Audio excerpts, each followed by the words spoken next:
Yang mana nanti tiga banyak. Tes di Gowel Sasta. Apa?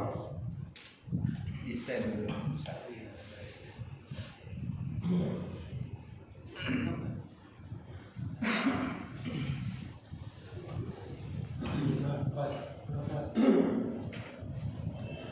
Assalamualaikum warahmatullahi wabarakatuh. Kecoknya digedein dulu, kecok itu kecilin. Innal hamdalillah nahmaduhu wa nasta'inuhu wa nastaghfiruh wa na'udzu billahi min shururi anfusina wa min sayyiati a'malina. Man yahdihillahu fala mudilla lahu wa man yudlil fala hadiya lahu. Asyhadu an la ilaha illallah wahdahu la syarika lah wa asyhadu anna Muhammadan 'abduhu wa rasuluh. Allahumma shalli 'ala Muhammad wa 'ala ali Muhammad kama shallaita 'ala Ibrahim wa 'ala ali Ibrahim innaka Hamidum Majid. Ya ayyuhalladzina amanu taqullaha haqqa tuqatih wa la tamutunna illa wa antum muslimun. Ya ayyuhan nasu taqu rabbakumul ladzi khalaqakum min nafsin wahidah وخلق منها زوجها وبث منهما رجالا كثيرا ونساء واتقوا الله الذي تساءلون به والأرحام إن الله كان عليكم رقيبا. يا أيها الذين آمنوا اتقوا الله وقولوا قولا سديدا يصلح لكم أعمالكم ويغفر لكم ذنوبكم ومن يطع الله ورسوله فقد فاز فوزا عظيما. أما بعد. Alhamdulillah, puji dan syukur senantiasa kita panjatkan kepada Allah Subhanahu wa taala atas segala limpahan nikmat dan karunia yang tidak terhingga. Salawat dan salam semoga senantiasa tercurahkan kepada Nabi Muhammad sallallahu alaihi wasallam. Khotbah iman azza Allah wa iyyakum. Kita lanjutkan pembahasan kajian kita terdahulu masih terkait dengan adab seorang penuntut ilmu dalam dirinya sendiri.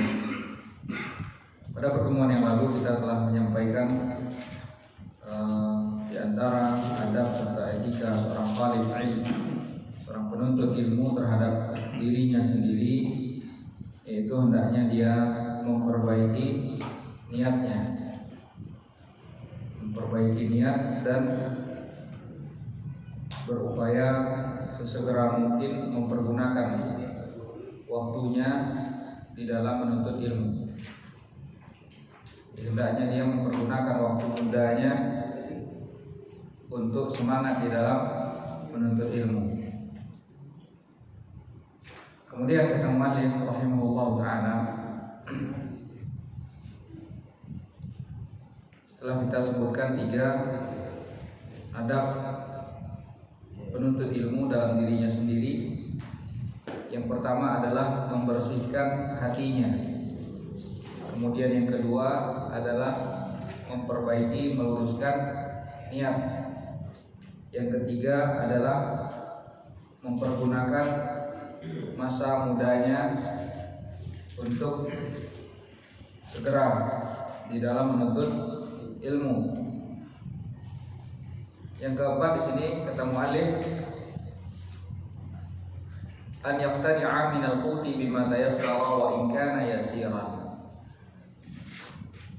Merasa cukup dengan makanan yang sedikit atau dengan bekal yang sedikit, tidak berlebih-lebihan.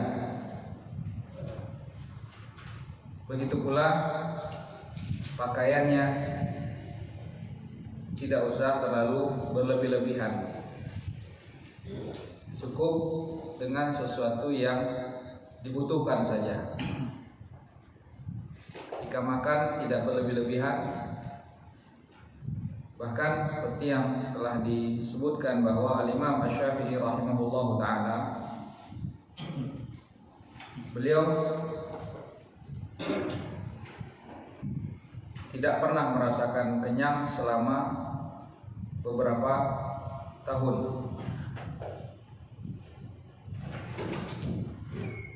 Al-Imam Asy-Syafi'i rahimahullah ta'ala beliau mengatakan, La yatlubu ahadun hadzal ilma bil mulki wa 'izzun nafsi fayuflih.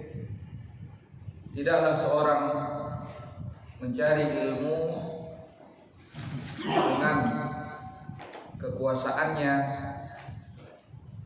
dengan membanggakan dirinya, maka dia tidak akan mendapatkan keberuntungan. Seorang yang menuntut ilmu dengan kekuasaannya, menampakkan kekuasaannya, maka dia tidak akan mendapatkan keberuntungan. Walakin man talabahu bidullin nafsi wa dhiqil 'aishi wa khidmatil ulama aflah. Justru sebaliknya, siapa yang menuntut ilmu dengan kondisi dia merendahkan dirinya, dengan kondisi kesempitan hidup, dan dengan khidmatil ulama, melayani para ulama, aflah, maka sungguh dialah yang akan mendapatkan keberuntungan. Dan begitu pula beliau mengatakan la yasluhu talabul ilmi illa lil muflis. Menuntut ilmu itu tidaklah layak kecuali bagi orang yang bangkrut. Karena seperti yang telah kita sebutkan terdahulu bahwa ma ja'alallahu li rajulin min qalbayni fi jawfi. Allah tidak menjadikan dua hati di dalam diri seseorang. Karena banyaknya harta itu akan menyibukkan seseorang. Di sini bukan berarti Imam Syafi'i rahimahullah taala menganjurkan kita untuk harus menjadi orang yang muflis.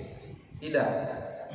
Akan tetapi ungkapan yang beliau sampaikan ini adalah sebagai isyarat bahwa dalam menuntut ilmu seseorang itu harus fokus, tidak boleh pikirannya bercabang.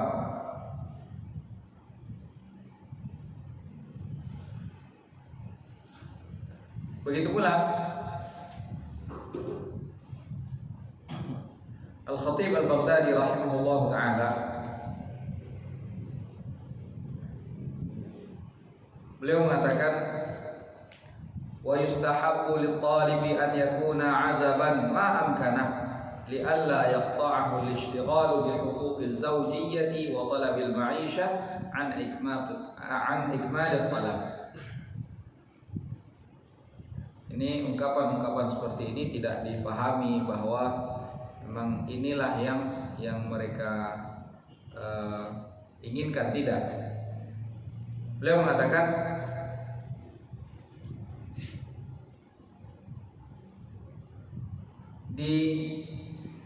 sebaiknya bagi seorang talib ilmu an yakuna azaban, selalu jomblo,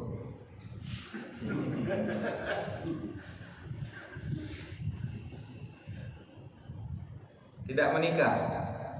Kata beliau, kenapa? An yakuna azaban ma amkana, sebisa mungkin. Kenapa? Li'alla yaqta'ahu al-ishtighalu bi huquqiz zawjiyyah, agar jangan sampai kesibukan dia dengan urusan rumah tangganya, begitu pula kesibukan dia untuk mencari nafkah itu menyibukkan dia dari talabul ilm. Yang sudah seperti yang telah kita sampaikan tadi, bahwa ungkapan-ungkapan seperti ini tidak sebenarnya seperti itu yang diinginkan. Akan tetapi maksud beliau di sini apa? Itu dalam menuntut ilmu itu harus fokus. Karena kenapa? Karena menikah adalah merupakan sunnah Rasulullah SAW. Jadi tidak kita pahami bahwa ini anjuran dari beliau untuk tidak menikah sama sekali. Karena hal ini pernah diingkari oleh Rasulullah SAW. Ketika ada 3 orang yang datang kepada Rasulullah SAW, kepada istri-istri Rasulullah SAW, menanya bagaimana kondisi ibadahnya Rasulullah. Kemudian dikatakan faka'annahum taqalluha, mereka mereka merasa apa yang mereka perbuat itu tidak ada apa-apanya dibandingkan apa yang dilakukan oleh Rasulullah, padahal Rasulullah telah mendapatkan jaminan dari Allah SWT. Maka seorang di antara mereka mengatakan, amma ana fa aqumul lail wala anam. Aku akan selalu bangun malam, tidak akan tidur.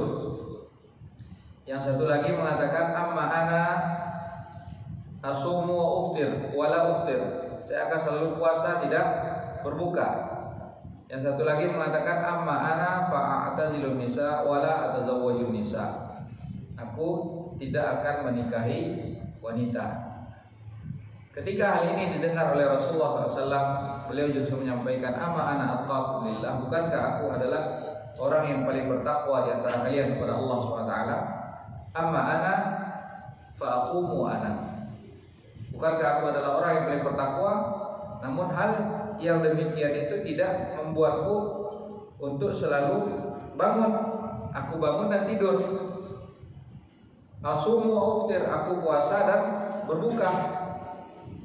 Wa atazawwajun nisa, dan aku pun menikahi wanita. Faman raghiba an sunnati falaysa minni. Siapa yang tidak menyukai sunnahku maka dia bukanlah termasuk di dalam golonganku. Jadi ungkapan-ungkapan seperti ini tidak kita pahami bahwa itu adalah anjuran dari mereka untuk tidak menikah, karena jauh sekali kalau sekiranya kita pahami bahwa mereka menganjurkan untuk tidak menikah, karena mereka mengetahui sunnah-sunnah Rasulullah SAW. Namun ungkapan seperti ini dipahami adalah agar kita di dalam menuntut ilmu itu harus fokus. Kemudian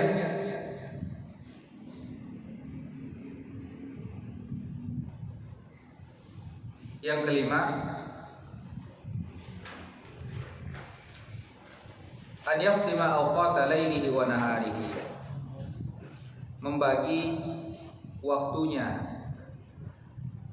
manajemen waktu siang dan malamnya.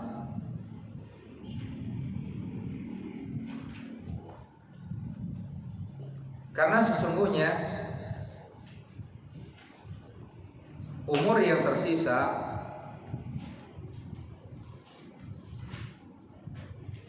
hendaknya dipergunakan dengan sebaik-baiknya. Kalau mungkin ada di antara kita yang saat ini merasa sudah lanjut usianya, sehingga ada pikiran sudah terlambat baginya untuk belajar. Ini sebenarnya tidak tepat. Karena seperti yang dikatakan oleh Imam Ahmad rahimahullah ta'ala ketika beliau ditanya, ila mata tatlubu hadzal ilm, sampai kapan engkau akan belajar? Beliau mengatakan minal mihbarah ilal maqbarah, dari tempat tinta pena sampai kapan? Ilal maqbarah, sampai ke kuburan. Karena kebutuhan seorang kepada ilmu itu seiring dengan tarikan nafasnya. Kalau makan dan minum, seorang bisa tidak makan dan minum dalam jangka waktu tertentu. Tapi dalam ilmu, seseorang selalu butuh kepada ilmu. Kalau ada yang mengatakan sudah susah untuk menghafal, ini juga tidak benar. Karena di antara para sahabat dahulunya ada di antara mereka yang masuk Islam juga sudah lanjut usianya. Namun mereka mampu asalkan ada usaha. Jadi bukan seberapa banyak yang kita dapatkan, akan tetapi seberapa banyak usaha yang kita upayakan. Karena seorang yang terus-menerus berusaha, pasti Allah SWT tidak akan menyia-nyiakan usahanya. Walaupun saat ini kita hafal satu ayat, besok lupa lagi, tapi kita ulangi lagi. Kesungguhan inilah yang akan dilihat oleh Allah SWT. Dan Rasulullah SAW menyampaikan bahwa man sa'alallaha syahadata bisidqin ballaghahu Allahu manazila syuhada. Siapa yang meminta kepada Allah dengan sebenar-benarnya, dengan penuh kesungguhan, dia meminta agar Allah berikan kepadanya derajat syahid, atau dia ingin mati syahid, ballaghahu Allahu manazil syuhada, maka Allah akan sampaikan dia kepada derajatnya orang syahid, walaupun dia tidak terbunuh di medan perang, walaupun dia meninggal di atas ranjangnya. Jadi yang perlu di sini adalah kita menunjukkan kesungguhan kita kepada Allah Subhanahu wa taala. Jadi di antara hal yang perlu diperhatikan oleh seorang talib ilmu, penuntut ilmu, adalah membagi waktunya. Al-Khatib Al-Baghdadi rahimahullah taala beliau mengatakan,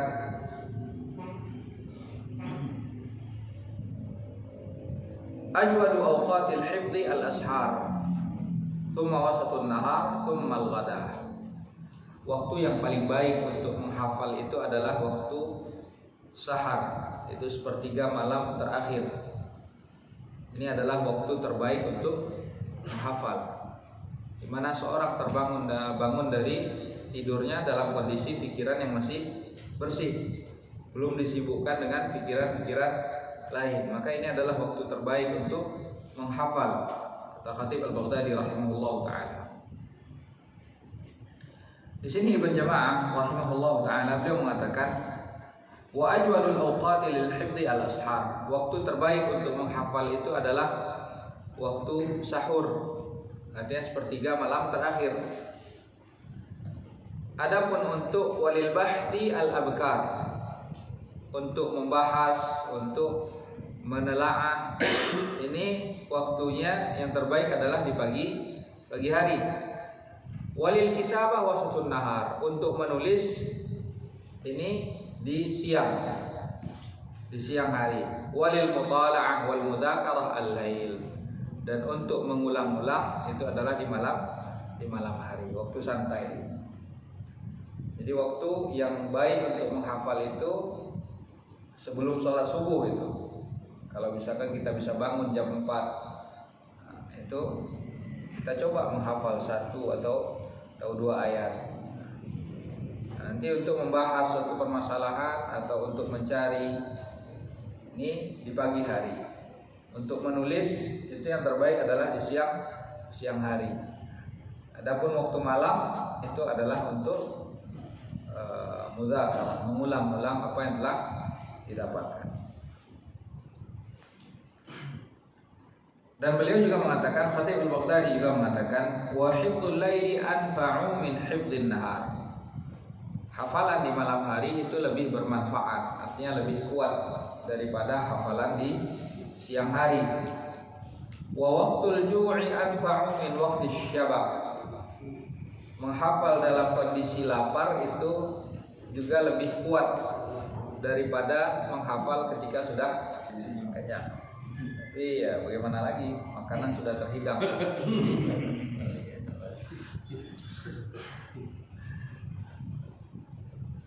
Begitu pula kata beliau, wa ajwalu amakinil hifdhi al-ghuraf.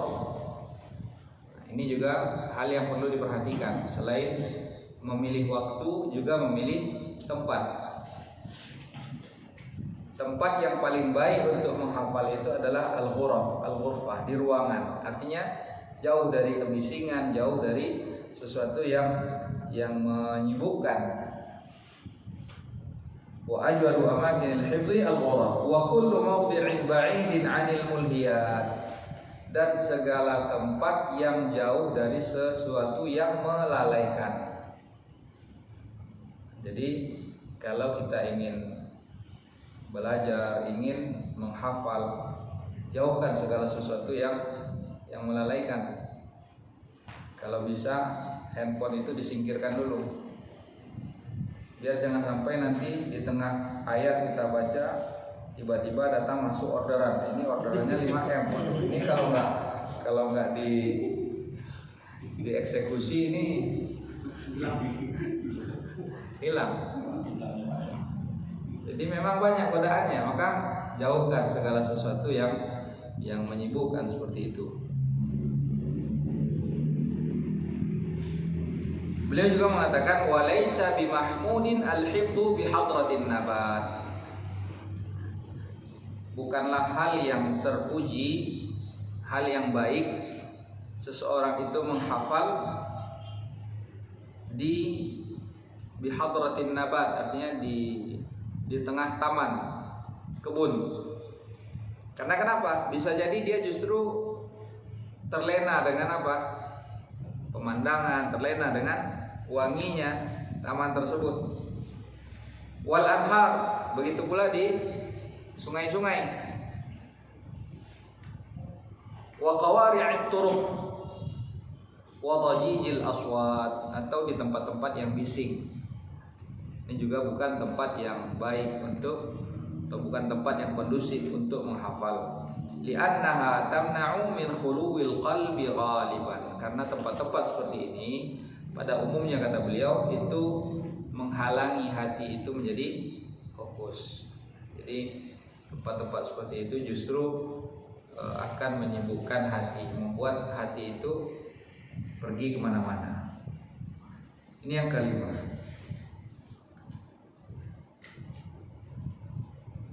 Kemudian yang keenam, kata beliau, di antara adab lainnya adalah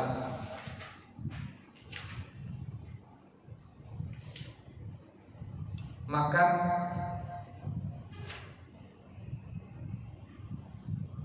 sesuai dengan kadar yang cukup, tidak berlebih-lebihan dari sesuatu yang halal.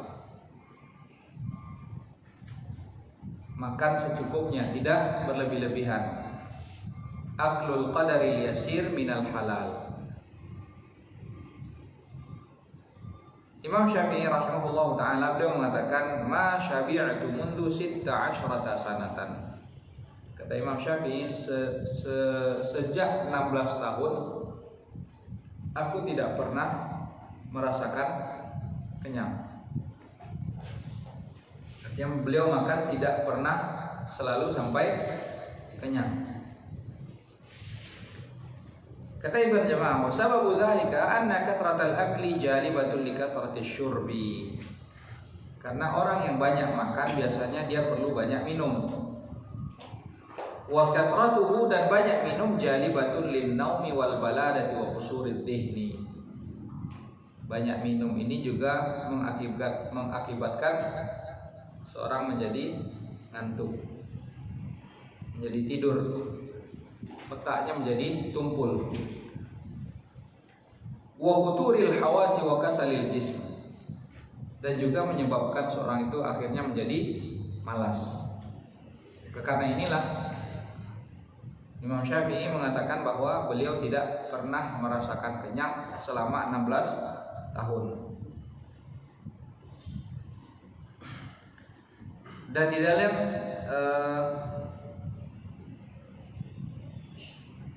sebuah bait dikatakan fa inna da'a aktsar ma tarahu yakunu min at-ta'ami aw asy-syarab. Sesungguhnya kebanyakan penyakit itu umumnya adalah dari makanan dan minuman. Dan ini seperti apa yang disampaikan oleh Rasulullah SAW, ma mala'a ibnu Adam wi'an syarran min batnihi. Tidak ada tempat yang paling buruk yang selalu diisi oleh manusia yang lebih buruk dari apa? Dari perut. Sumber penyakit itu umumnya dari perut. Sumber kejahatan pun umumnya dari masalah perut. Mamala ibnu Adam wi'an syarran min batnihi.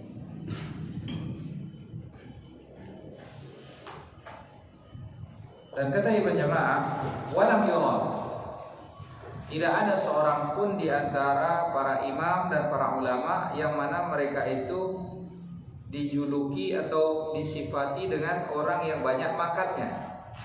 Tidak ada. Wa inna ma tuhmadu kathratul akli minad dawami allati la ta'qilu bal hiya mursadatun lil amal. Nah, ini satu hal yang patut menjadi bahan renungan. Para ulama itu tidak ada yang dipuji dengan sifat apa banyak makannya.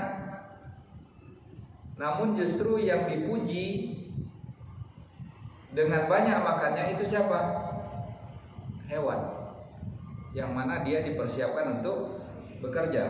Hewan itu justru diberi banyak makan, dan dengan banyaknya dia makan badannya menjadi gemuk. Nah, itu yang disukai.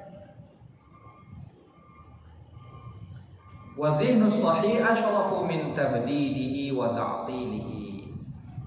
Dan akal yang sehat itu adalah hal yang paling mulia yang sepatutnya kita jaga. Jangan sampai kita menjadikannya menjadi tumpul. Rasulullah SAW dalam hadis riwayat Tirmidzi rahimahullahu taala, beliau mengatakan, "Ma mala'a ibnu Adam wi'an syarran min batnin." Tidak ada tempat yang paling buruk diisi oleh manusia selain daripada perutnya. Bihasabi ibni Adam luqaimat yuqimna sulbah. Cukuplah bagi dia beberapa suapan makanan saja yang dengan itu dia dapat menegakkan tulang sulbinya, atau artinya dapat memberikan kekuatan kepadanya.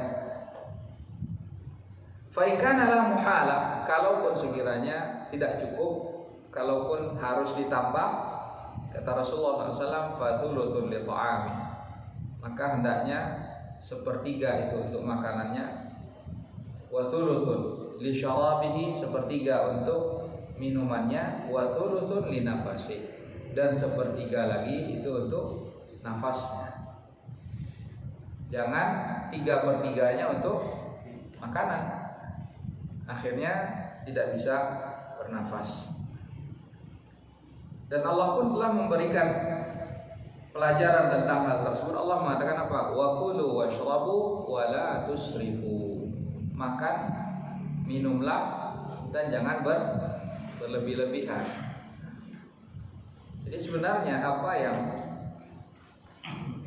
Allah halalkan kepada kita itu sebenarnya tidak mendatangkan penyakit.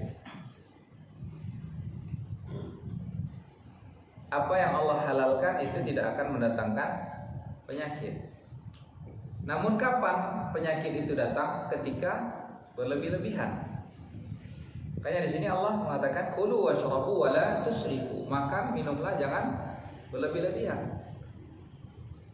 Karena sesuatu yang halal ketika dia berlebih-lebihan bisa jadi itu akan menyebabkan madarat kepada seseorang. Ini yang keenam. Dan kenapa berupaya dari hal-hal yang halal? Karena segala sesuatu yang halal itu akan membantu pelakunya dalam ketaatan kepada Allah SWT.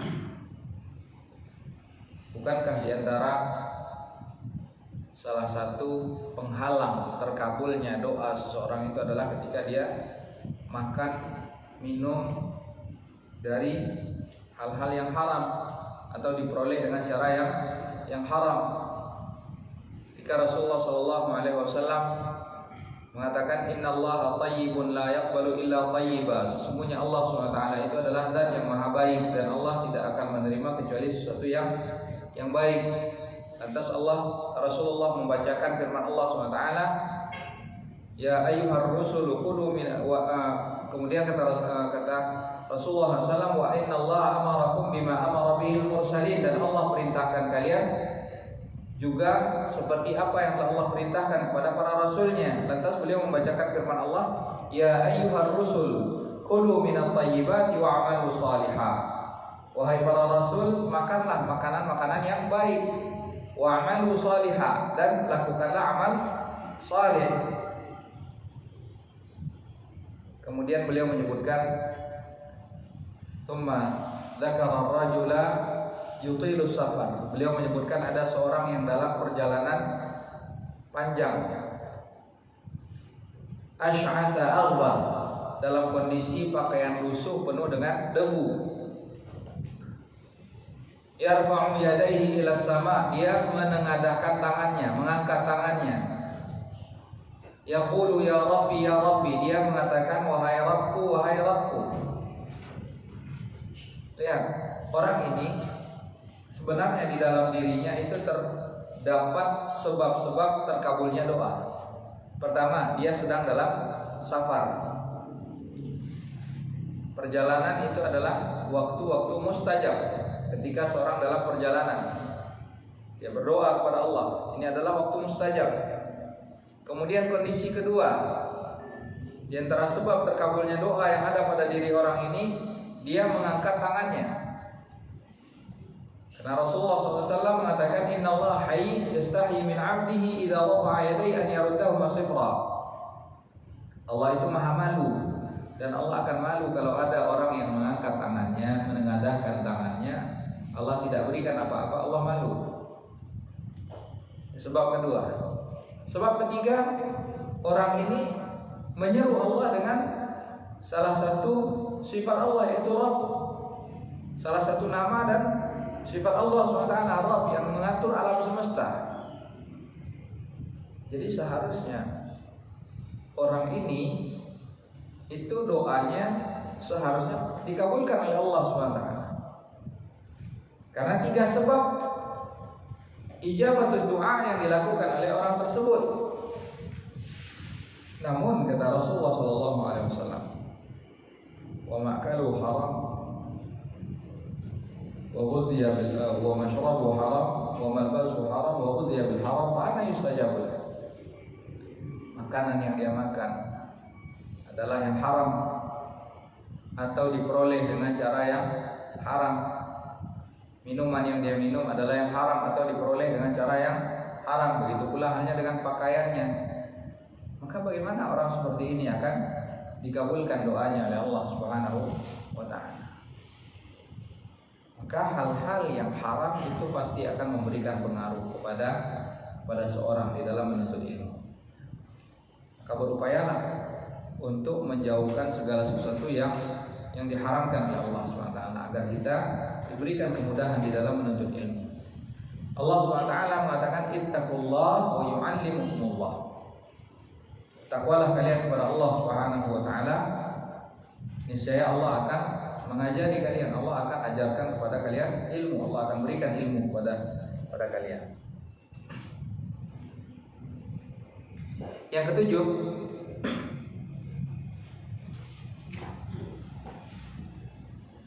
adab seorang penuntut ilmu. Hendaknya seorang talibul ilmi, penuntut ilmu itu memiliki sifat wara'un. Apa itu sifat wara'? Sifat wara' ini adalah meninggalkan perkara-perkara yang dia mubah, boleh, tapi dia tinggalkan karena apa? Karena khawatir itu justru kesia-siaan atau justru menyebabkan seorang itu mendapatkan dosa. Meninggalkan hal-hal yang mubah. Jadi sifat wara' itu adalah meninggalkan hal-hal yang mubah karena khawatir justru akan terjatuh ke dalam kesia-siaan atau terjatuh ke dalam dosa. Ini sifat wara'. Dan hal ini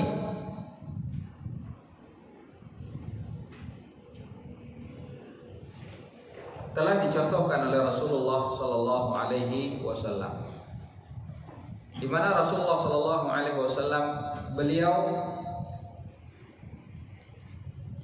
tidak mengambil sebutir kurma yang beliau dapatkan di jalan. Karena apa? Khasyata an takuna minas shadaqah.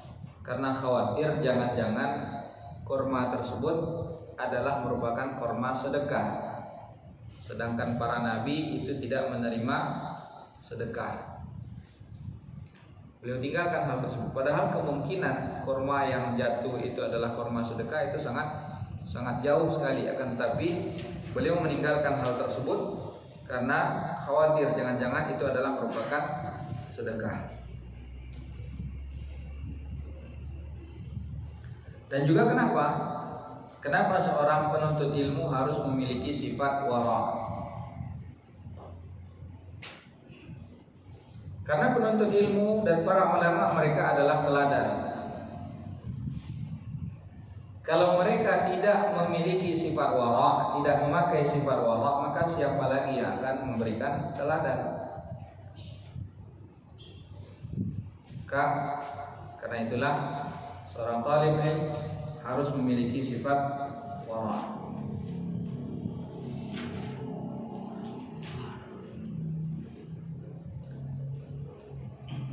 Kemudian yang kedelapan,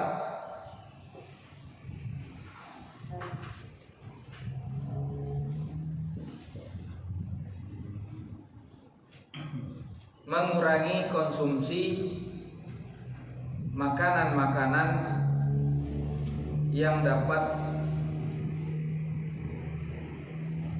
melemahkan fungsi otak, melemahkan akal.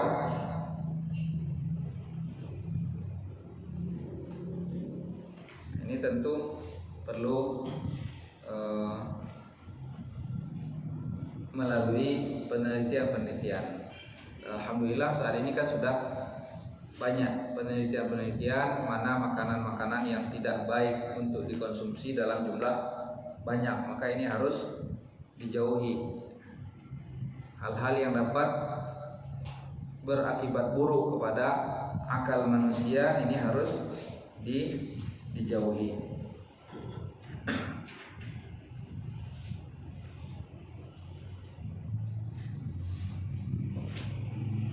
Yang kesembilan,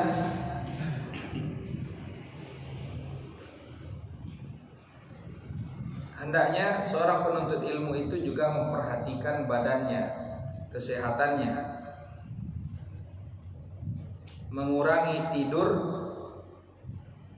yang berlebihan. Karena tidur berlebihan ini juga dapat berakibat buruk kepada kesehatan seorang. Kata Ibn Jama'ah, wala yazidu fi naumi fil yawmi wal laila ala 8 sa'at. Jangan dia tidur lebih dari 8 jam. Di mana 8 jam ini sepertiga. Sehari 24 jam, 8 jam itu berarti sepertiga.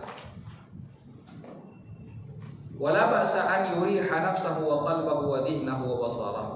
Namun tidak mengapa kalau sekiranya dia merasa lelah, tidak mengapa dia mengistirahatkan sejenak pikiran, pandangan serta anggota tubuhnya. Tidak mengapa dia melakukan hal tersebut. Dan juga di sini beliau mengatakan wala ba'sa aidan bil wad'il halal idza ihtaja ilaihi. Juga di antara hal yang memberikan ketenangan itu adalah ketika seorang melampiaskan syahwatnya dengan cara yang halal. Beliau mengatakan faqad qala al-atibba, di mana hubungan suami istri yang halal tersebut yukhaffiful fudul wa yunashitu wa yusaffi adh-dhihn, dapat menyegarkan kembali otak dan menghilangkan segala sesuatu yang berlebih jika sekiranya hal ini dilakukan sesuai dengan kebutuhan.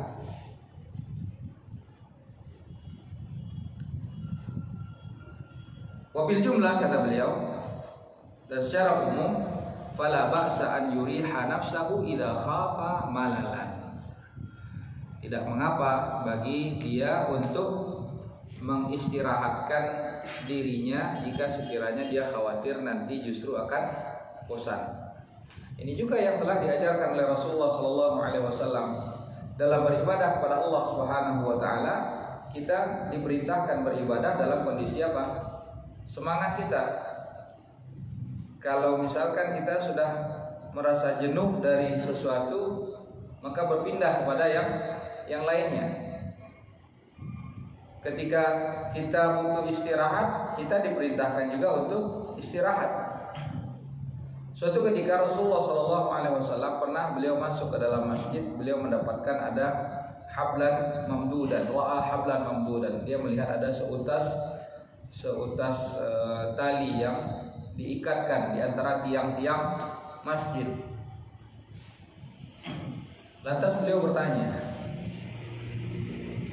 dan dikatakan bahwa ini adalah seutas tali yang digantungkan oleh salah seorang sahabat,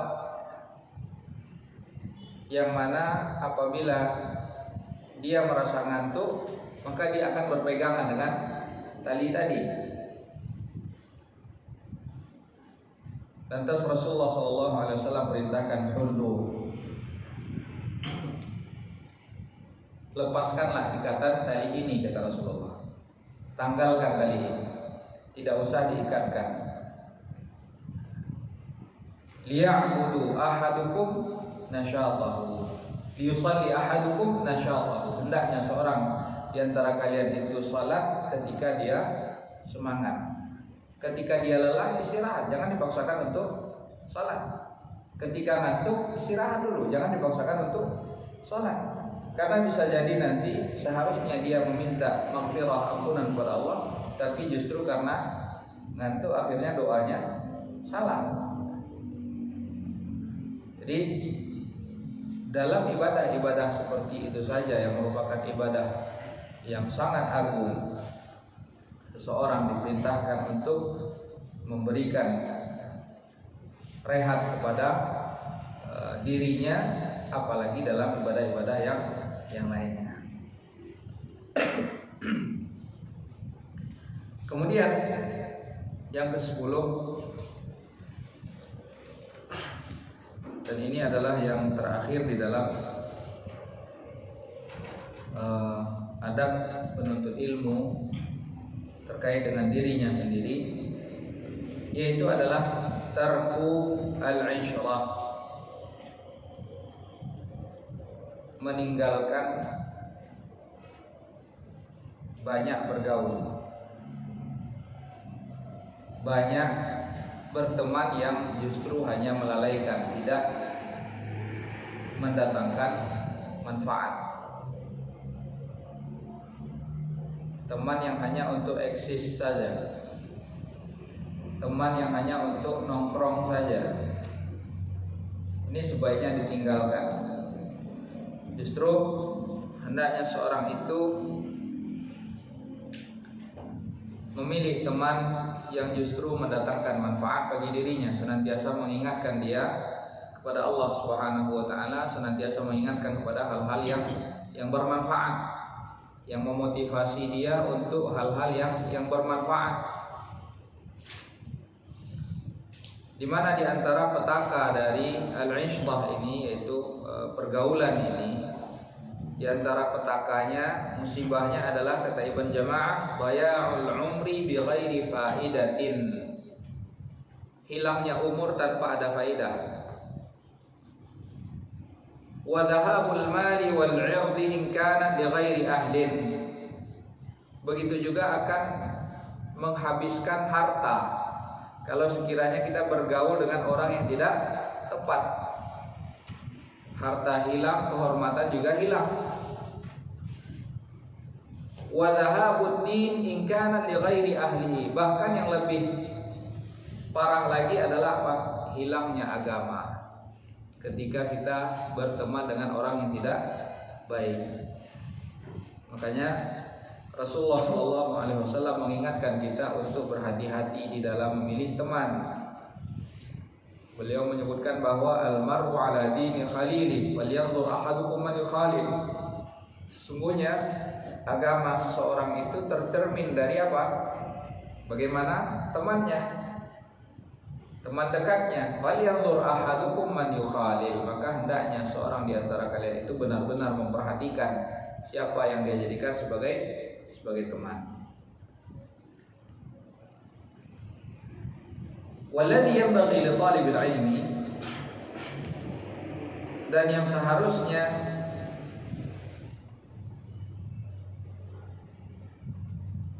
dilakukan oleh seorang penuntut ilmu, alla yukhalita illa man yufiduhu aw yastafidu minhu, tidak bergaul kecuali dengan orang-orang yang dapat memberikan faedah kepadanya atau dapat dia mengambil manfaat dari dirinya.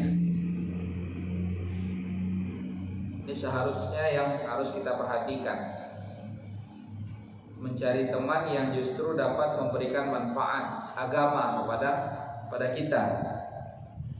Sebagaimana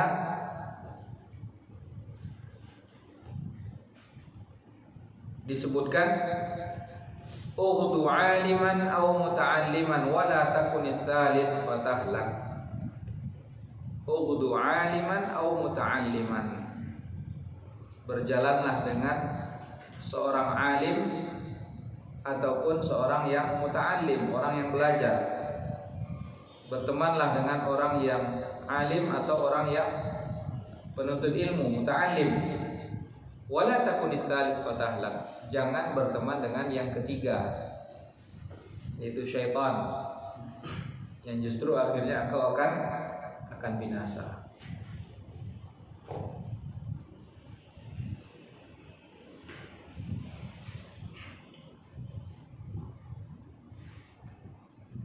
Ali bin Abi Thalib radhiyallahu anhu beliau mengatakan, la tashab akhal jahli wa iyyaka wa iyyah, fakam min jahilin arda haliman hina waqa, yuqasul mar'u bil mar'i idza huwa ma syah. Kata Ali bin Abi Thalib radhiyallahu anhu, janganlah engkau berteman dengan orang yang bodoh. Hati-hatilah engkau dari orang yang bodoh. Fakam min jahil, betapa banyak orang yang bodoh justru menyebabkan orang yang bijak juga ikut-ikutan menjadi bodoh ketika dia bergaul dengan orang bodoh tadi. Yuqasul mar'u bil mar'i idza ma syaa, idza huwa ma syaa. Karena seorang itu akan disamakan dengan siapa yang dia berjalan dengannya. Kalau dia berjalan dengan orang yang tidak baik, maka penilaian orang pun dia adalah orang yang tidak baik. Ini harus diperhatikan. In akhaka as-sidqa man kana ma'aka wa man yadurru nafsahu liyanfa'ak wa man idza raiba zamanin sadda'ak shattata shamla nafsihi liyajma'ak. Ini juga hal lain yang dikemukakan, bahwa seseorang itu hendaknya mencari teman yang justru dapat mendatangkan manfaat, faidah bagi dirinya, tidak berteman dengan orang-orang yang justru akan menghancurkan dirinya. Ikhwatul iman azani Allah wa iyyakum, ini 10 adab etika seorang penuntut ilmu yang harus dia wujudkan di dalam dirinya. Yang pertama, saya ulangi lagi, adalah apa? Tathhirul qalb, mensucikan hati. Karena seperti yang sudah kita dijelaskan oleh Ibn Jamaah, bahwa sebagaimana salat itu tidak diterima kecuali dengan sucinya anggota tubuh yang zahir, maka begitu pula ilmu itu tidak akan dapat masuk ke dalam hati kecuali ketika hatinya sudah bersih. Karena hati adalah ibadah batin. Ibadah hati ini adalah ibadah yang tersembunyi, maka juga harus dibersihkan. Ini yang pertama. Yang kedua, meluruskan niat. Meluruskan niat di dalam menuntut ilmu. Bagaimana niat yang benar dalam menuntut ilmu? Niat yang benar di dalam menuntut ilmu itu adalah apa? Bukan untuk nantinya bisa berdebat, bukan agar nanti dapat panggilan sebagai seorang ustaz. Tidak. Tapi niat yang benar di dalam menuntut ilmu itu adalah apa? Agar kita tidak bodoh lagi, agar kita tahu apa yang menjadi kewajiban kita, mengangkat kebodohan dari diri kita dan juga mengangkat kebodohan dari orang lain. Raf'ul jahli an nafsihi wa an ghairihi, mengangkat kebodohan dari diri kita dan dari orang lain. Inilah niat di dalam menuntut ilmu, bukan tujuan-tujuan lainnya. Yang ketiga, mempergunakan waktu muda, usia muda, atau sesegera mungkin. Setelah kita mengetahui keutamaan menuntut ilmu, maka fokuskan, sisihkan waktu kita untuk menuntut ilmu. Kita telah sebutkan contoh kemarin, diantaranya adalah Syekh Albani rahimahullah ta'ala.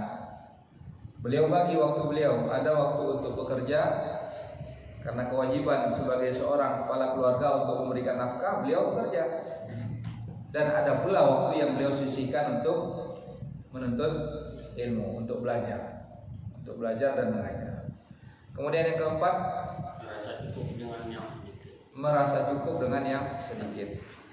Tidak usah mencari yang berlebih-lebihan, karena ketamakan untuk mendapatkan sesuatu yang lebih itu justru akan menyibukkan seorang. Dan Rasulullah SAW juga telah menyebutkan bahwa sungguhnya manusia itu tidak akan pernah merasa puas.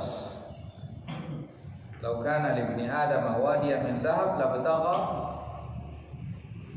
tsaniyah. Awadiyaini min dhahab labtagha thalithahuma. Kalaulah sekiranya seorang manusia itu memiliki dua lembah yang penuh dengan emas, niscaya dia akan cari yang ketiga. Kalau sudah dapat tiga, dia cari lagi yang keempat. Begitu seterusnya. Wala yamla'u fahu illa turab, dan pada akhirnya mulutnya hanya akan disumpal oleh apa? Oleh tanah.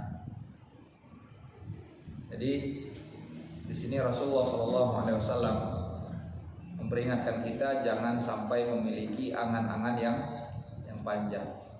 Tidak usah banyak angan-angan, karena sesungguhnya umur manusia itu terbatas. Maka pergunakan waktu yang diberikan oleh Allah Subhanahu wa taala ini dalam ketaatan kepada Allah Subhanahu wa taala. Yang kelima,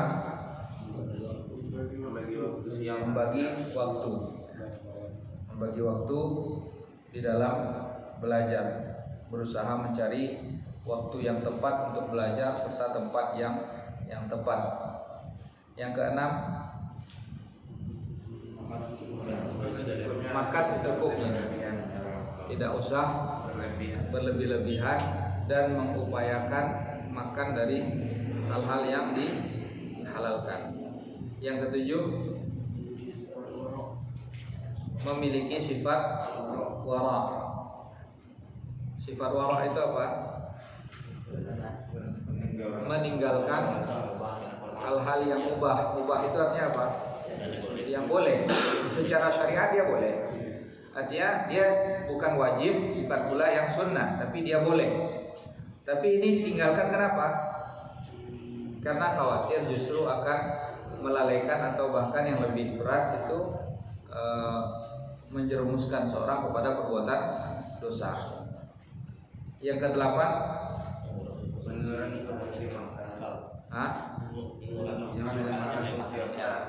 mengurangi konsumsi makan-makan yang justru memberikan madarat kepada tubuh kita, khususnya kepada otak.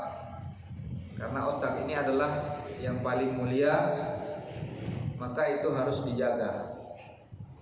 Jangan banyak mengkonsumsi makanan-makanan yang justru berakibat buruk kepada otak. Yang terakhir adalah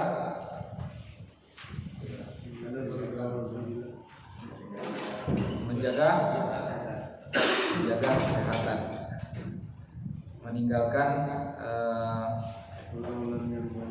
pergaulan yang justru tidak memberikan manfaat bagi kita. Qadaliman azani Allah wa iyyakum. Nah, ini adab dan etika seorang penuntut ilmu terhadap dirinya.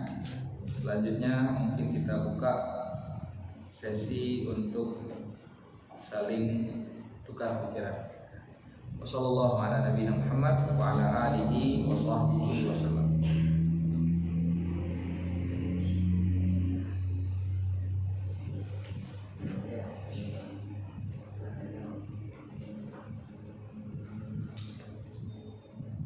Pandai-pandai sebenarnya ada tanya. Assalamualaikum warahmatullahi wabarakatuh. Ini masih dalam masalah bid'ah, Ustaz. Apakah orang yang membaca zikir dengan keras itu termasuk bid'ah, Ustaz?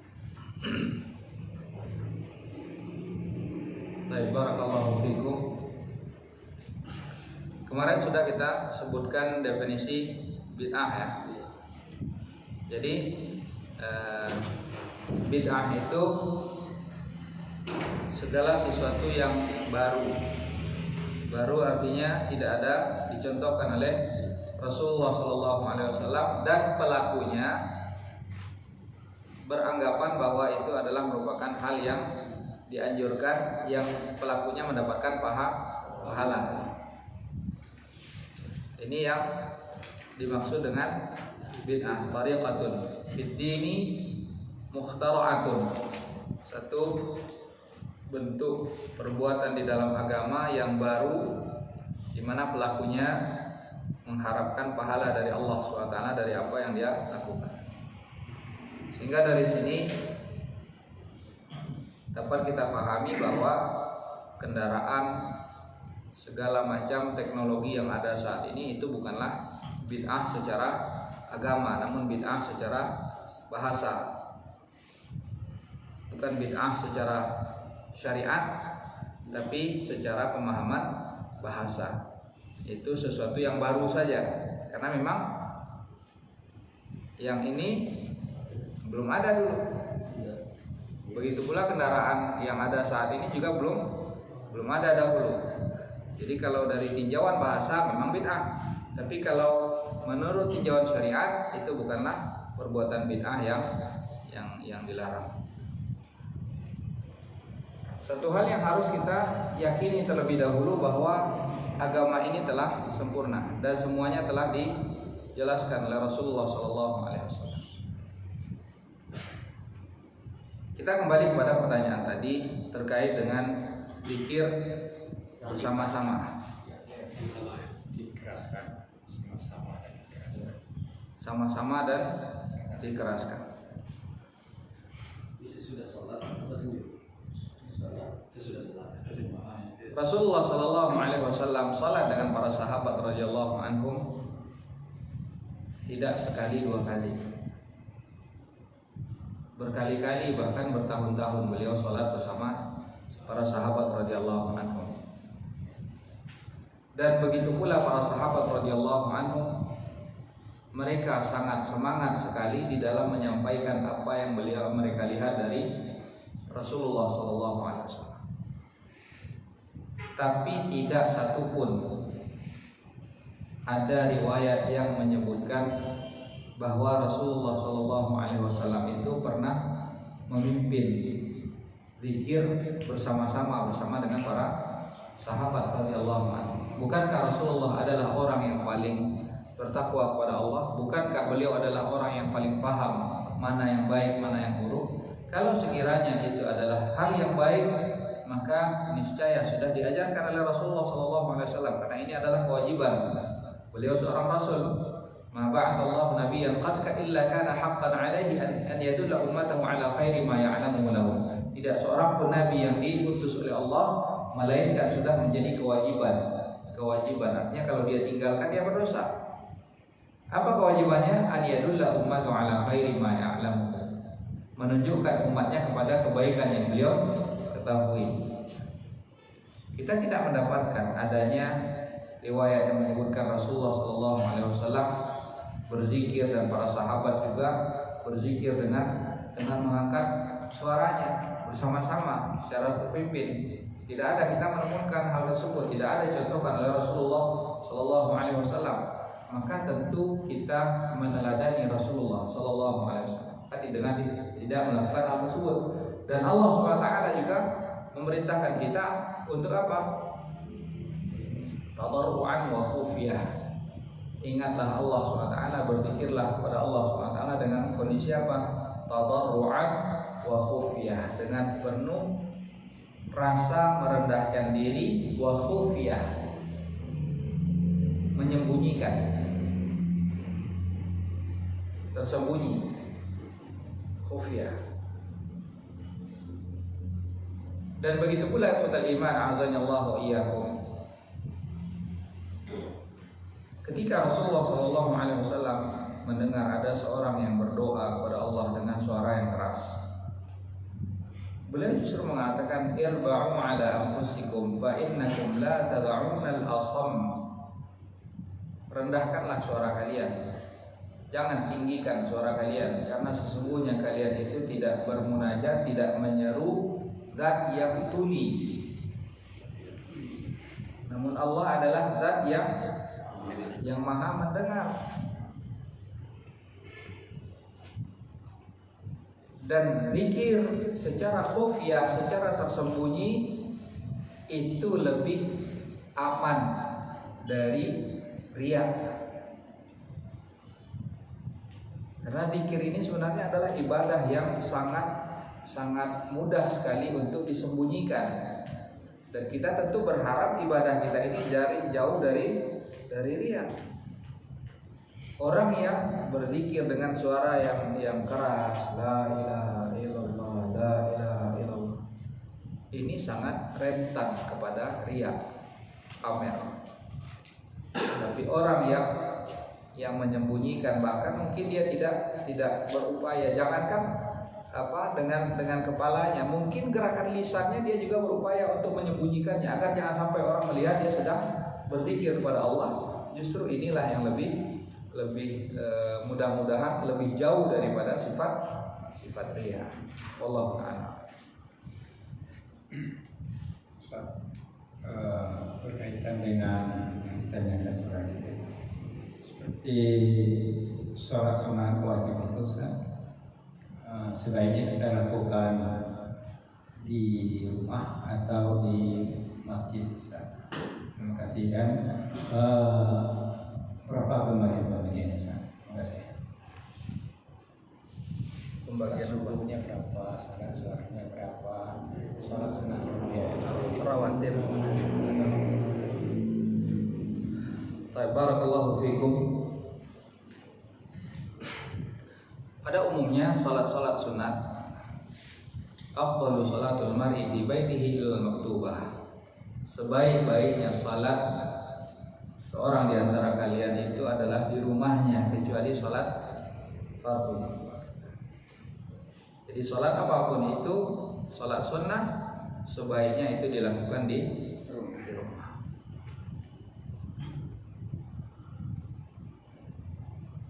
Kalau di sini gimana jadinya? Tapasul harus ke rumah dulu. Jauh Ustaz. Jadi ini kalau memungkinkan untuk dilakukan di rumah, maka lebih baik dilakukan di rumah. Tapi kalau sekiranya tidak memungkinkan, ya lakukan. Bukan berarti harus tinggalkan, tidak.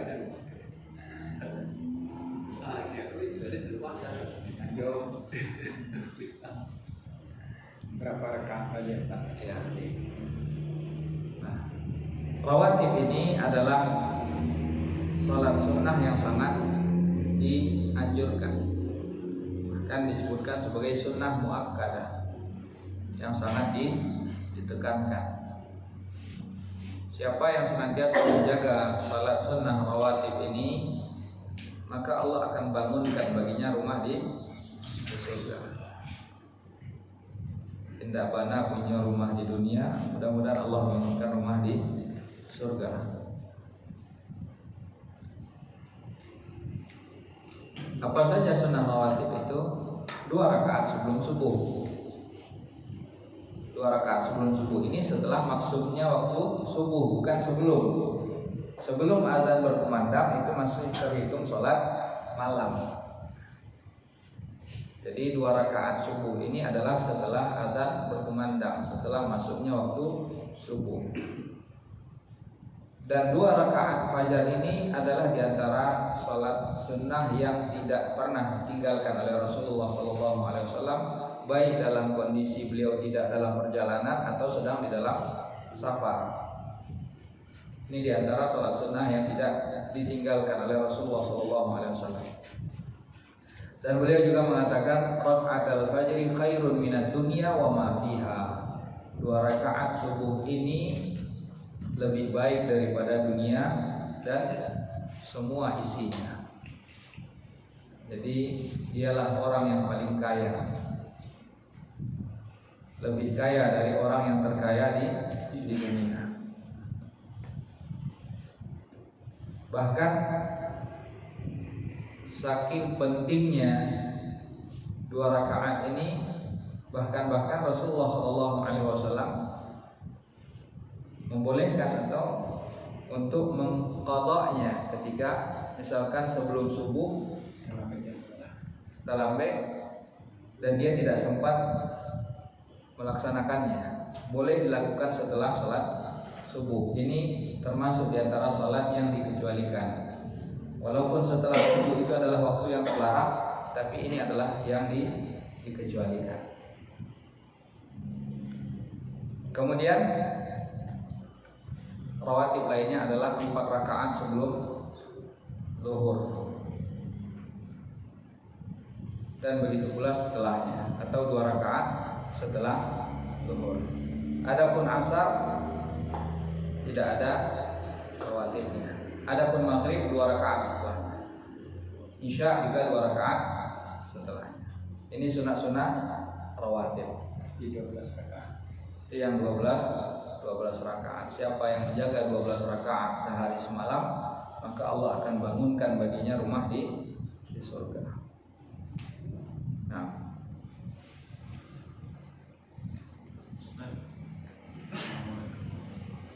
Waalaikumsalam.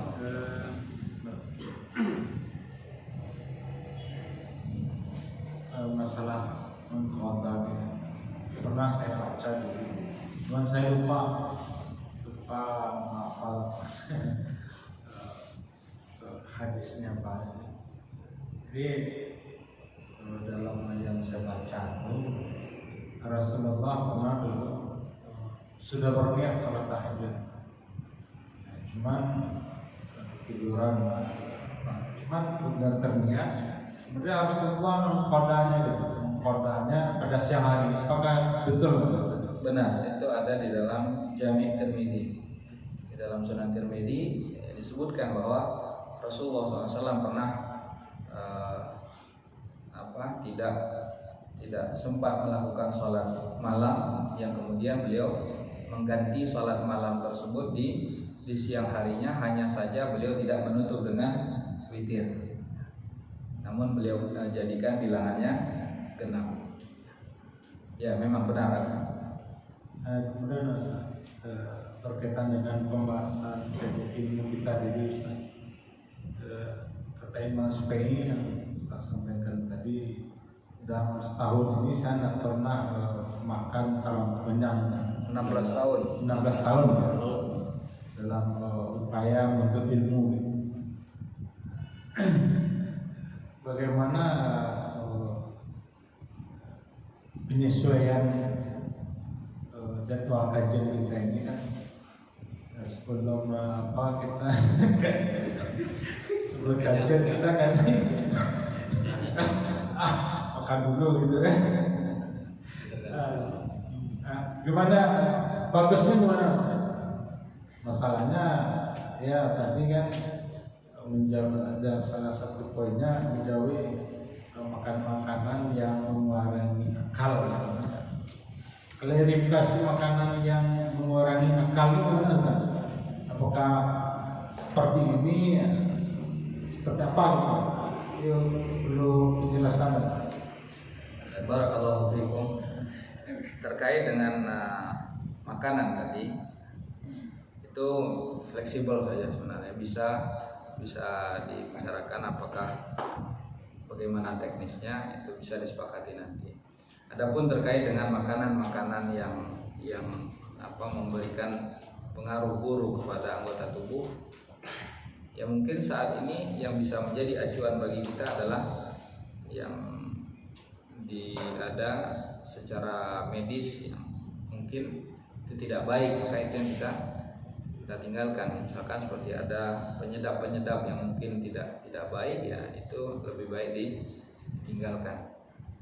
Tadi memang ada disebutkan beberapa, sebenarnya tadi ada Ibn Jamaah menyebutkan beberapa bentuk makanan-makanan. Beliau menyebutkan di situ ada apel, tapi sengaja Ana tadi tidak menyebutkan karena alasannya dan bagaimana ininya Ana belum mengetahuinya, maka Ana tidak menyebutkannya. Wallahu a'lam. Jadi mungkin yang jadi acuan kita adalah apa yang sudah ada dari penelitian medisnya. Wallahu a'lam. Beliau ada tadi menyebutkan beberapa macam apel, ada cuka, ada yang lainnya yang beliau sebutkan. Assalamualaikum. Waalaikumsalam. Tadi Ustaz ada menyebut Syekh Al-Albani. Jadi minta dikatakan lagi tentang beliau, mungkin bisa jadi pelajaran sama kita. Beliau kan ulama ini, mungkin apa pekerjaannya dan di mana kuliahnya gitu Ustaz. Bisa dijelaskan lebih rinci lagi tentang Syekh Al-Albani. Terima kasih. Barakallahu fiikum. Syekh Muhammad Nasruddin Al-Albani rahimahullah ta'ala, beliau sebenarnya bukanlah orang Arab. Beliau asalnya dari Albania. Albania itu dari Albania. Albania ini kan di Eropa. Tapi beliau sudah berdomisili di Damaskus, dan beliau juga pernah menjadi dosen di Universitas Islam Madinah, dan buku-buku beliau itu sudah diwakafkan semuanya, karangan beliau itu sudah diwakafkan di perpustakaan Universitas Islam Madinah. Dan beliau ini memiliki keahlian tukang jam, reparasi jam. Makanya diantara gelar beliau juga adalah As-Sa'ati. As-Sa'ati itu dari kata sa'ah, yaitu jam. Beliau tukang reparasi jam. Nah, ini yang beliau jadikan sebagai ma'isyah, mencari nafkah beliau. Dan adapun biografi latar belakang pendidikan beliau secara lengkap anak kurang tahu juga, namun yang anak ketahui beliau pernah mengajar di Universitas Islam Madinah. Allah Ta'ala. Yang menjadi hal yang patut kita jadikan sebagai acuan di sini bahwa beliau bukanlah orang Arab, tapi bisa menguasai ilmu-ilmu, khususnya dalam ilmu hadis, di mana ilmu ini sangat tinggi nilainya. Dan yang pernah dengar bahwa beliau pernah ada yang mengatakan bahwa ada yang melihat, lupa kisahnya, nantilah kalau ingat insyaallah bukan lagi akan. Tapi ini terkait dengan keutamaan hadis. Sebagaimana Imam Bukhari rahimahullahu taala, beliau pernah bermimpi, di mana di dalam mimpinya itu Imam Bukhari ini mengipas-ngipaskan tangannya menghalau lalat dari Rasulullah SAW. Ini yang menjadi motivasi beliau, Imam Bukhari, menulis karya beliau yang sangat besar, yaitu Sahih Al-Bukhari, di mana ketika beliau menceritakan mimpi beliau ini, ditafsirkan bahwa mimpi beliau itu anta tadhubu anhul kadhib. Sesungguhnya engkau akan menjauhkan segala macam bentuk kedustaan dari Rasulullah SAW. Ini yang memotivasi beliau akhirnya menulis Sahih Al-Bukhari. Allah Ta'ala.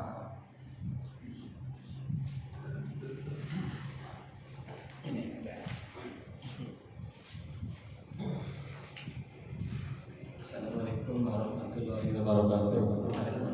Saya yang bertanya, ada seorang perempuan dia sudah menikah. Jadi dalam beberapa bulan orang tuanya si perempuan itu sakit, orang sudah tua. Sementara dia merawatnya, dia jauh dari ini, minus kan dia pulang ke rumahnya tempat suaminya. Apa hukumnya si perempuan itu merawat orang tuanya yang sakit itu? Kayaknya. Barakallahu fikum. Seorang wanita kalau dia sudah menikah, maka yang menjadi tampuk dari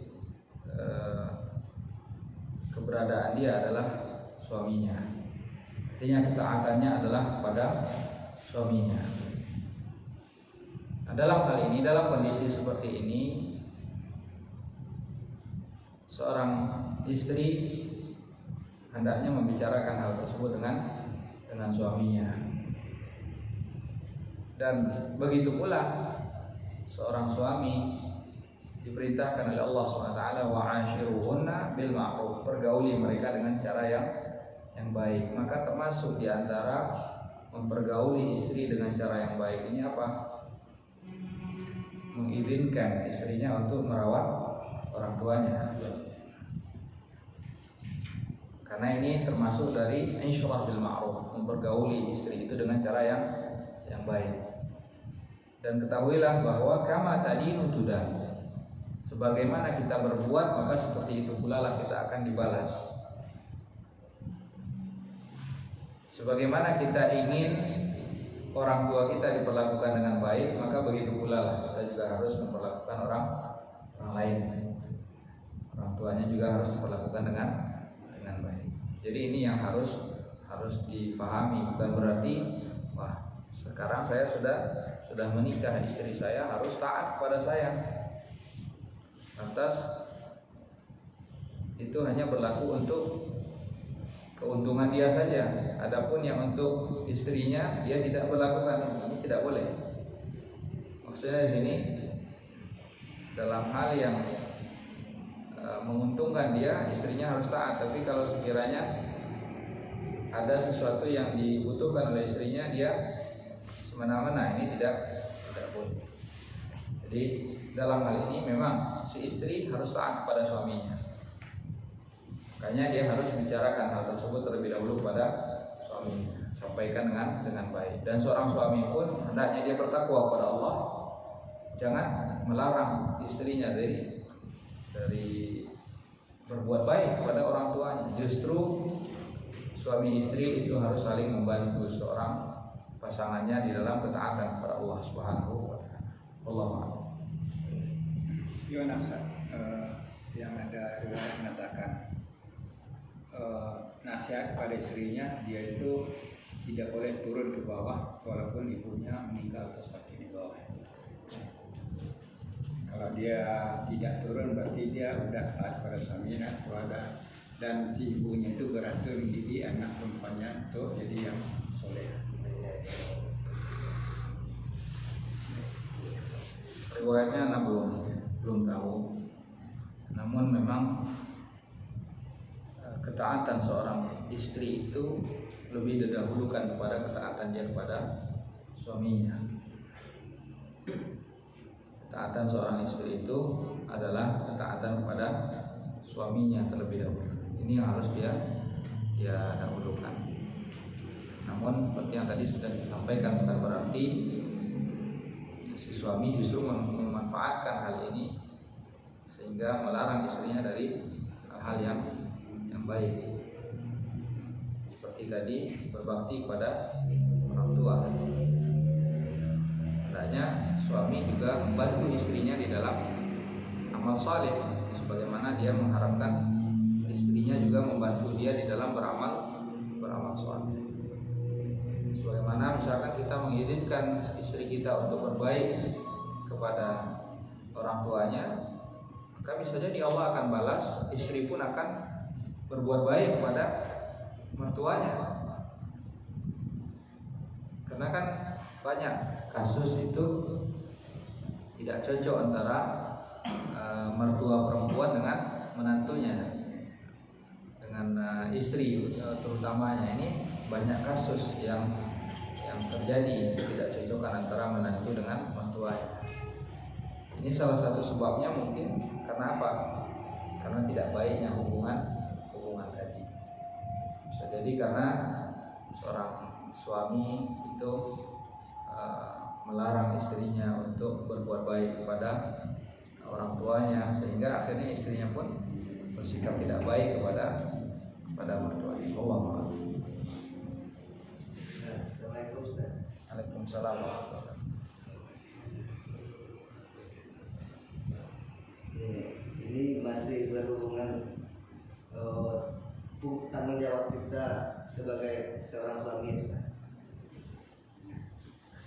Misalnya istri kita sakit, sedangkan orang tua kita di kampung sakit, mana yang lebih kita dahulukan?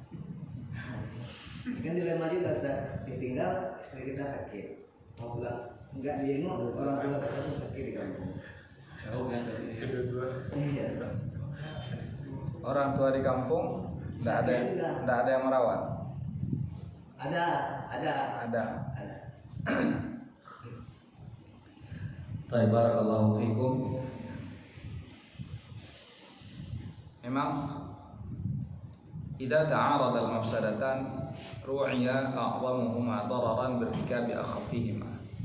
Kalau ada dua kondisi sulit yang dihadapi, maka lihat mana yang lebih kecil madaratnya. Kalau sekiranya orang tua tadi masih ada yang merawat, kita masih bisa memberikan perhatian kepada orang tua kita. Apakah itu secara materi, kalaupun misalkan materi tidak bisa, setidak-tidaknya dengan mendoakannya, menghubungi orang tua tersebut sesering mungkin, tidak sebagaimana biasanya sampai misalkan istri kita bisa ditinggal baru setelah itu kita tinggal. Jadi dalam hal ini sebenarnya kita melihat mana maslahat mafsadahnya lebih besar. Itu yang kita lakukan. Karena apa?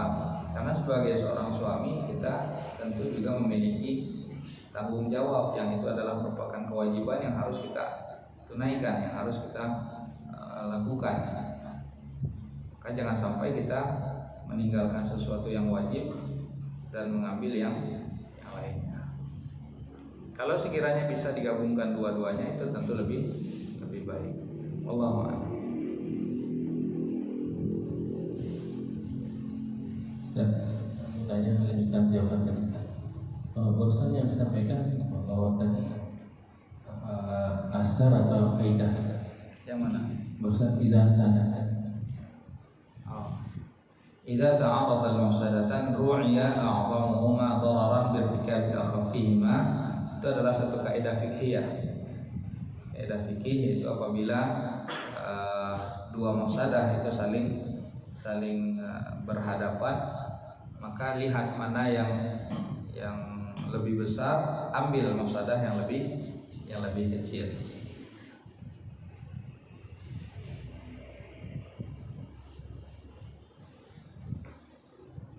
Ayo, yang lain. Kaju ya. Enggak mau ya tanya di apa Anda bisa mengkiri orang kan pakai HP semuanya. Ya. Yang di masalahnya nggak ada panggilnya.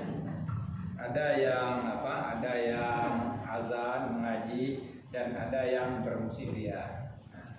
Minta tolong hukum keduanya Ustaz. Yang udah sebulan tiga, keduanya Ketiga azan ngaji satu paket, yang bermusik ya dangdut itu satu lagi musik bermusik musik. Nah, Apa sikap kita Ustaz?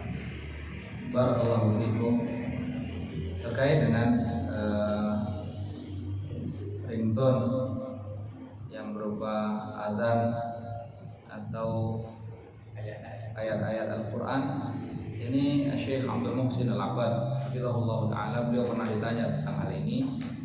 Beliau menyampaikan bahwa tidak seharusnya ayat-ayat ataupun azan itu dijadikan sebagai ringtone, karena bisa jadi di situ nanti akan timbul ihanah, penghinaan terhadap Al-Quran ataupun terhadap ayat-ayat Allah Subhanahu wa ta'ala tersebut.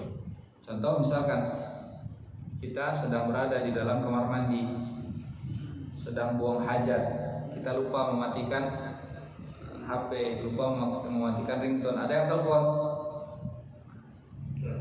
lantunan azan atau ayat. Nah, ini tentu tidak pantas. Jadi untuk hal ini cukup kita memakai ringtone yang biasa saja. Kemudian yang ketiga terkait dengan ringtone yang berupa nada deringnya itu adalah musik-musik. Terkait dengan musik, Rasulullah SAW, Allah SWT telah mengharamkan musik-musik tersebut. Maka tidak boleh kita menjadikannya sebagai ringtone. Allah SWT menyebutkan man yattakhidhu lahwal hadits liyudilla an sabilillah. Ada orang yang menjadikan lahwul hadits, di mana disebutkan oleh ahli tafsir bahwa lahwul hadits di sini adalah musik-musik untuk menjauhkan seorang dari jalan Allah Subhanahu wa taala. Dan begitu pula Rasulullah SAW juga telah menyampaikan bahwa nanti akan datang satu zaman di mana orang-orang saat itu akan menghalalkan, diantaranya adalah al-ma'azif, itu musik-musik, nyanyian-nyanyian. Ungkapan beliau akan menghalalkan itu menunjukkan bahwa hukum asalnya adalah haram. Maka memang inilah Islam. Kalau sebagai seorang muslim, Allah telah sebutkan bagaimana sikap seorang muslim. Wa ma kana lil mu'minin wala mu'minatin idza qadallahu wa rasuluhu amran an yakuna lahumul khiyaratu min amrihim. Kalau Allah dan Rasulnya telah menetapkan sesuatu, maka tidak pantas baginya untuk mencari-cari pilihan yang lain. Fala wa rabbika la yu'minun hatta yuhaqqimuka fima shajara bainahum. Demi Allah, demi Rabbmu, tidaklah mereka beriman sampai mereka menjadikan engkau sebagai hakam, sebagai hakim, pemisah di dalam perselisihan yang ada di antara mereka. Fa in tanaza'tum fi syai'in farudduhu ila Allah. Apabila kalian berselisih, maka kembalikan kepada Allah dan Rasul-Nya. Ini khotul iman, azani Allah wa iyyakum.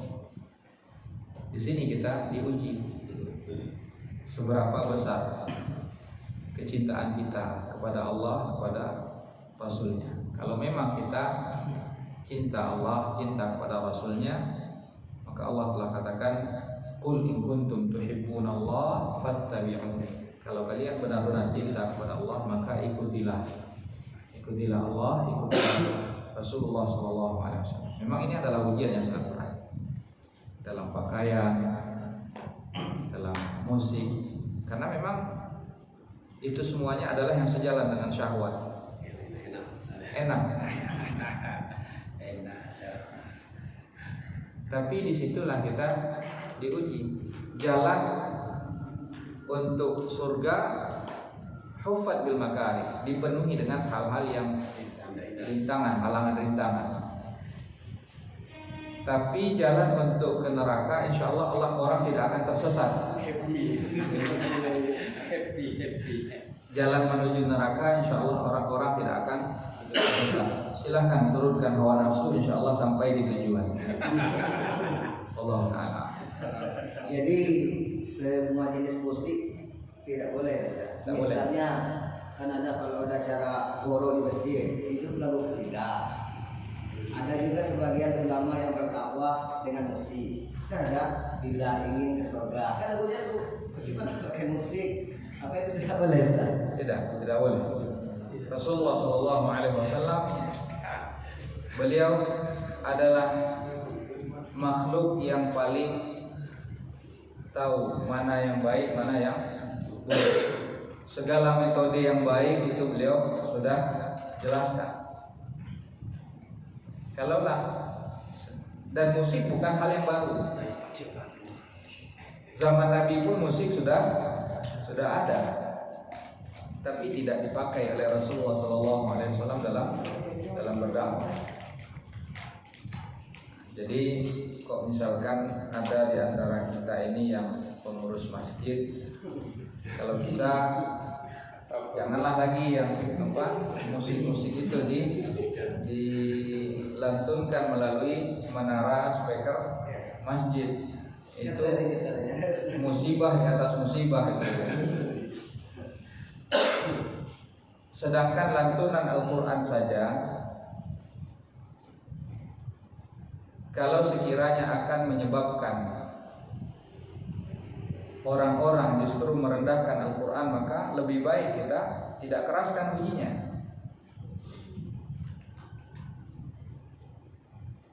Ketika kaum muslimin masih berada di Mekah, dalam kondisi mereka itu masih tertindas, Allah melarang mereka, wala tasubbul ladzi, janganlah kalian mencela Tuhan orang-orang musyrik tersebut sehingga mereka mencela Allah Subhanahu wa taala, menghina Allah Subhanahu wa taala. Nah, begitu pula halnya dengan Al-Qur'an. Jangan sampai kita menjadi penyebab seorang muslim itu justru benci kepada Al-Qur'an. Karena kadang-kadang suara speaker masjid itu sangat kuat sekali. Walaupun itu lantunan ayat Al-Quran, kadang-kadang karena suara yang sangat kuat ini mungkin ada orang yang sedang sakit atau yang apa, sehingga mungkin sebenarnya dia tidak membenci Al-Quran, tapi karena terganggu dengan suara yang sangat keras itu, bisa jadi dia akhirnya mengomel atau mencaci maki Al-Quran itu. Ini jangan sampai kita menjadi penyebab seperti ini. Ya, jadi hal ini perlu kita pertimbangkan. Wallahu ta'ala. Pas bulannya sekarang kan banyak orang menonton Maulid. Nah, saya mau nanya apa dasarnya Maulid ini? Syarat. Maulid sekarang. Syarat. Sekarang nanya apa dasarnya dalilnya tentang Maulid? Oh, dalilnya. Justru yang pertama kali melaksanakan Maulid adalah dari dinasti Fatimiyah di Mesir. Dinasti Fatimiyah ini adalah dari kalangan sekte Syiah. Mereka membuat 6 perayaan Maulid sekaligus.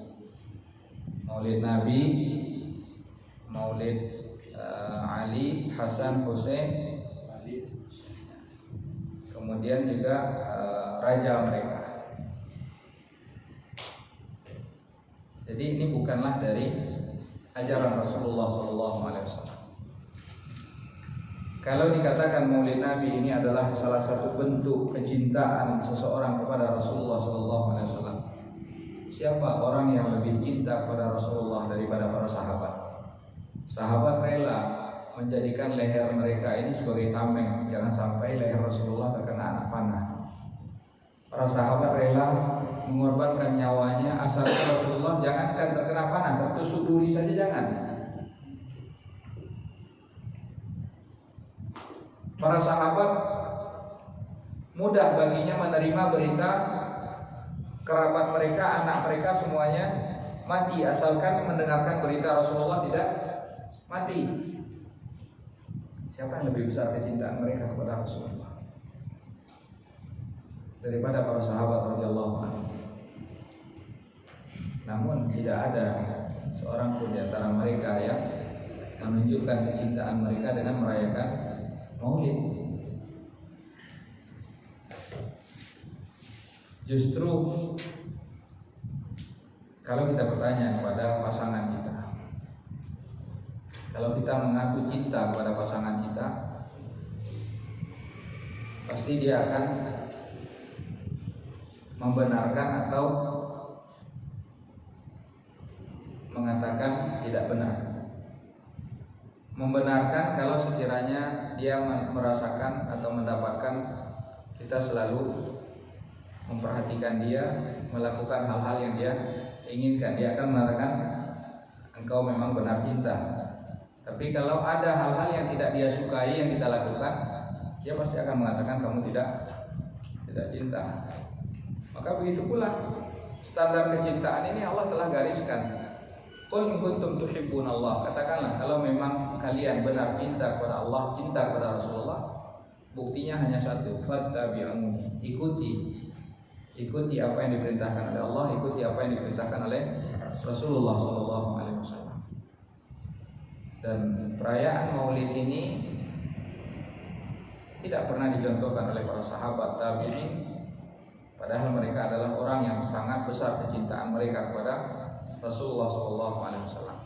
Adapun yang mengatakan bahwa Rasulullah SAW itu merayakan hari kelahiran beliau dan membawakan hadis terkait dengan puasa Senin Kamis, di mana puasa hari Senin Rasulullah SAW menyebutkan dzaka yaumun wulidtu fihi wa ub'atsu fihi, itu adalah hari di mana aku diutus oleh Allah Subhanahu wa taala, dan itu hari di mana aku dilahirkan. Ini sebenarnya hanya berita, bukan bentuk perayaan. Kemudian terkait dengan tanggal 12 Rabiul Awal, kalau kita lihat,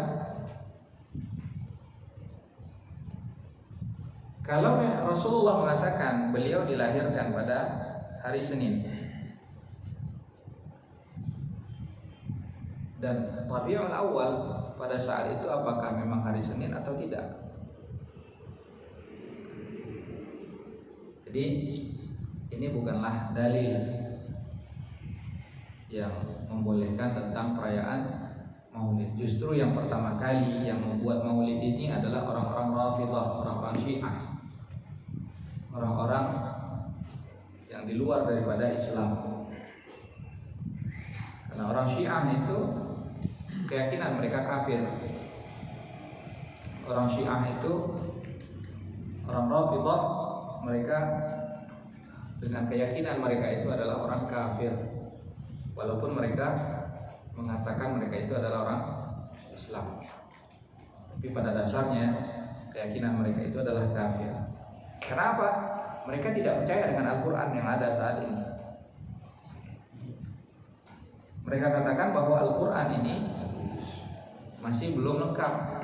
Yang lengkap itu masih ada di tangan siapa? Mahdi yang sedang mereka tunggu-tunggu, Imam Mahdi yang sedang mereka tunggu-tunggu.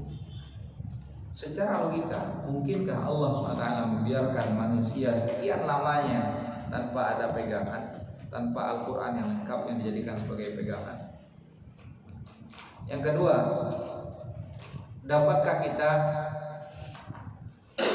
kalau misalkan ada orang yang menghina orang tua kita, dapatkah kita berteman baik dengan orang tersebut? Dulu waktu ketek-ketek mungkin kok ado saja namanya bui namu orang gaya orang, kita langsung bertinju. Ini hanya menyebut, apalagi menghina. Nah ini orang Rafidhah, orang Syiah justru mengatakan Aisyah itu sebagai seorang pezina. Padahal Aisyah adalah di antara istri yang paling dicintai oleh Rasulullah SAW. Wa azwajuhu ummahatukum, istri-istri Rasulullah adalah ibunda kalian, ummahatukum. Dapatkah kita berteman dengan orang yang sudah menyakiti Rasulullah SAW? Apakah kita akan menjadikan tradisi yang mereka buat sebagai tradisi yang kita yakini sebagai agama? Jadi kalau memang kita benar cinta kepada Rasulullah, itu bukan sehari dalam setahun kita menunjukkan kecintaan kita kepada Rasulullah. Bahkan setiap saat kita menunjukkan kecintaan kita kepada Rasulullah SAW. Bukan sehari saja, bukan hanya dengan perayaan sehari saja kita menunjukkan kecintaan kita kepada Rasulullah. Bahkan setiap detik kita tampakkan kecintaan kita kepada Rasulullah SAW. Allah Ta'ala. Ini tidak terakhir. Apakah berdoa setelah sholat fardu ada dicontohkan Nabi? Berdoa setelah sholat fardu boleh dilakukan setelah sholat fardu. Namun Rasulullah SAW justru menganjurkan kita untuk berdoa itu ketika waktu sujud. Aqrabu ma yakunul 'abdu min rabbih wa huwa sajid. Posisi atau kondisi seseorang itu sangat dekat kepada Rabbnya, kepada Allah SWT adalah ketika dia sujud.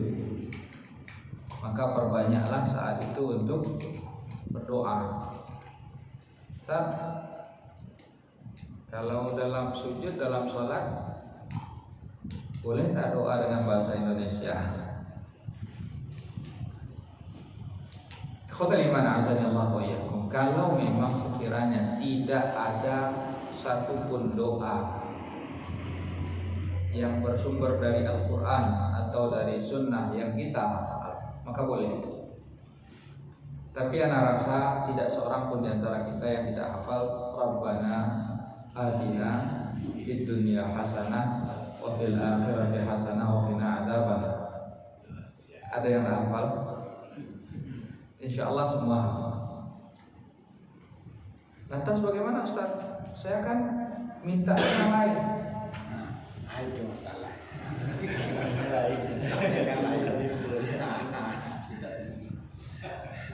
Bukankah Allah Maha mengetahui apa yang terbesit? Kalau kita niatkan itu di dalam doa Rabbana atina fid dunya hasanah yang kita niatkan tadi, maka itu sudah masuk. Karena Rabbana atina fid dunya hasanah, ya Allah berikanlah segala kebaikan di dunia, itu niatkan di dalam doa kita. Itu sudah masuk semuanya. Tidak perlu kita perinci satu persatu apa yang kita inginkan, karena Allah Maha mengetahui. Ya, namanya sapu jaga. So, Arabi pilih wali-wali. Ya, Itu kan boleh. Itu kita masa tadi. Boleh. Artinya tidak mesti hanya satu doa itu saja. Boleh banyak doa. Ya. Bahkan Rasulullah SAW dalam sholat malam beliau sujud itu sama lamanya dengan tegaknya beliau.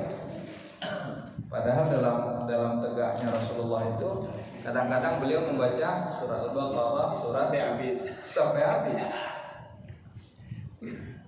Satu juz aja kalau kita baca normalnya mungkin kita antara 45 sampai 1 jam. Satu juz. Al-Baqarah ada berapa juz? Hampir 3 juz. 3 jam. 3 jam.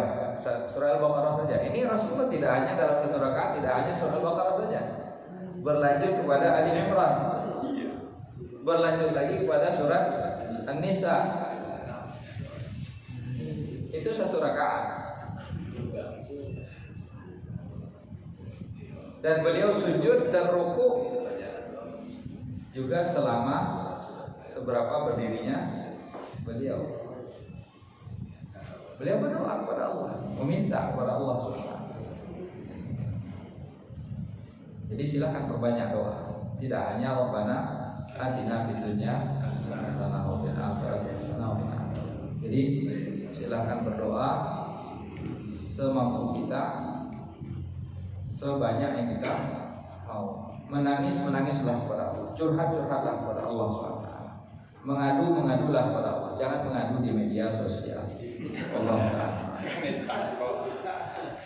Assalamualaikum Ustaz. Ini Ustaz, ini yang lagi up to date hari ini, yaitu tentang Presiden Prancis yang kemarin ada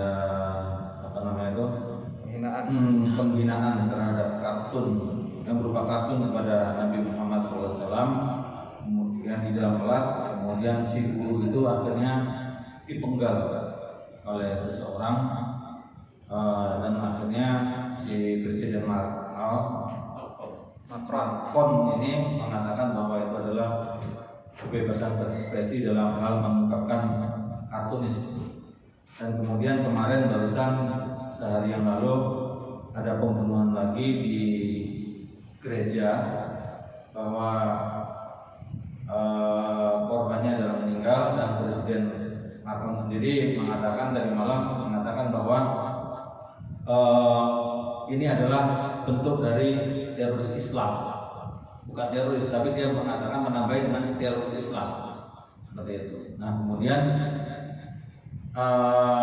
pada yang kemarin itu beberapa negara Islam dunia yang jelas-jelas sudah mapan, istilahnya itu penduduknya kaya raya, itu sudah melakukan boikot terhadap seluruh produk Prancis. Nah kemudian di negara-negara yang berkembang ataupun negara yang yang rendah seperti kita ini ekonominya, ini juga para asatis juga melakukan seruan untuk memboikot produk-produk dari Prancis. Cuma seperti ini, kalau di negara Saudi, Uni Emirat Arab, atau di negara-negara Arab lainnya yang maju, itu memang produk Prancis murni impor. Jadi tidak ada manufaktur di negara tersebut. Jadi kayak di Saudi Arabia itu kan saking kaya-kayanya, itu sarung bantal aja, itu produksinya itu bisa satu unit sarung bantal, satu piece itu bisa 20 juta. Dan itu impor langsung dari Prancis, dan mereknya memang kulit Louis Vuitton, Yves Saint Laurent, Hermes dan sebagainya. Dan kemudian produk-produk fashion lainnya. Begitu juga air minum. Di luar negeri itu memang nggak ada pabrik air minum, yang ada adalah impor air minum. Tetapi di Indonesia seperti Danone itu ada Aqua, Garnier itu ada produk-produk lainnya. Ya kan, nah itu kan ada pabrik di sini. Seandainya kita memboikot produk itu, kalau misalnya produk-produk yang lainnya bermewah-mewah lainnya, kita tidak masalah mau boikot, karena itu memang import dari negara asalnya. Tapi ini yang merupakan produk-produk yang ada investasi, ada manufaktur di negeri ini, dan kita tahu sendiri bahwa pekerjanya itu adalah umat Islam juga. Karena kita mau memboikot dari mana ini? Karena kemarin saya baca juga dari markas Albani di Yordan juga menyerukan untuk memboikot. Dan asatis dari Stay Ali Surabaya juga mengatakan sudah boleh untuk memboikot, tetapi dengan cara-cara yang tidak merugikan umat Islam sendiri.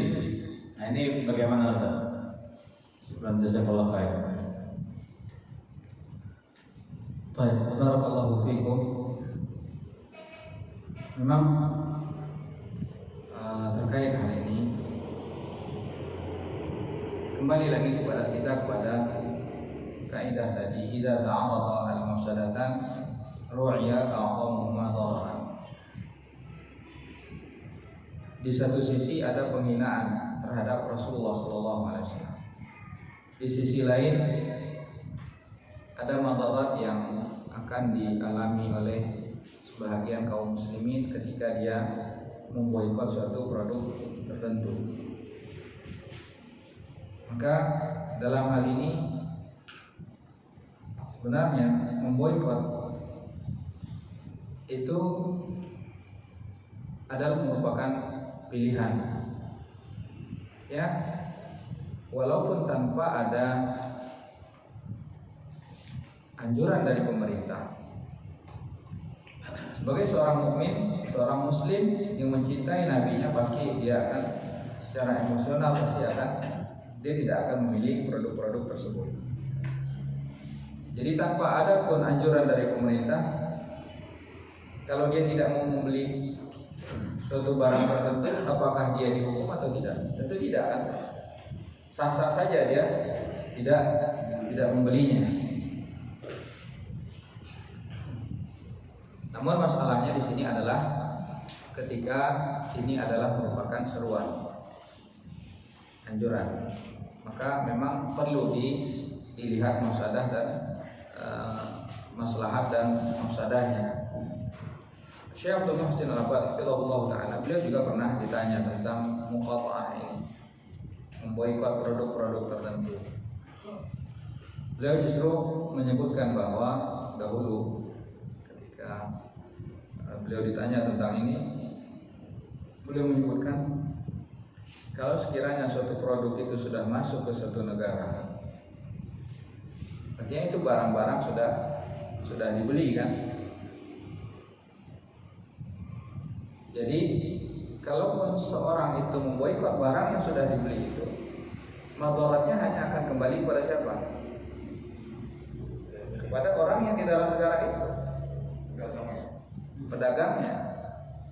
Tapi kalau misalkan memang pemerintah bisa, maka ini tentu yang ada dampaknya, karena barang itu tidak masuk ke negeri kita.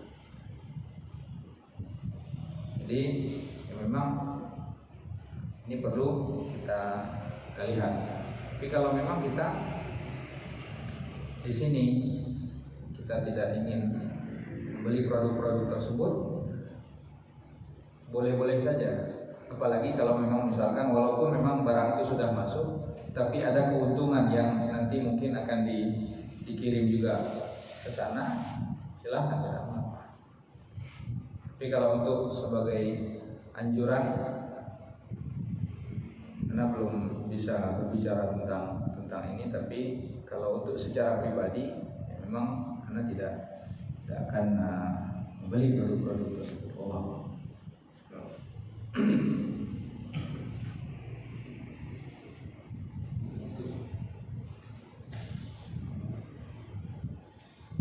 Ustaz, mengenai pertanyaan tadi Ustaz mengenai berdoa dalam sujud tadi, kalau sekiranya dengan bahasa Indonesia itu membatalkan salat? Tidak. Walaupun dengan bahasa Indonesia itu tidak membatalkan salat. Asal doa salat selesai. Ya, bacaan ketika sujud dibaca dulu, baru setelah itu diganti. Karena bacaan sujud itu adalah merupakan wajib salat. Jadi tidak boleh ditinggalkan. Di dalam hati atau Dilafazkan. dilafazkan?